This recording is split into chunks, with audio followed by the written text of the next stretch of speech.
Walaikum assalam.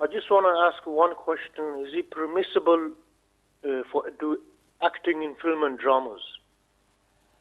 Right. Or Is it permissible Islamic law, is it to be permissible an to do actor this? or actress in films and dramas? Yeah, just to do acting in dramas or film or movies. Right. I'll let you know inshallah. You keep watching on my channel, I'll let you know inshallah. Right. Any other question? Just one question. That's Just one question. No problem. I'll answer your question inshallah.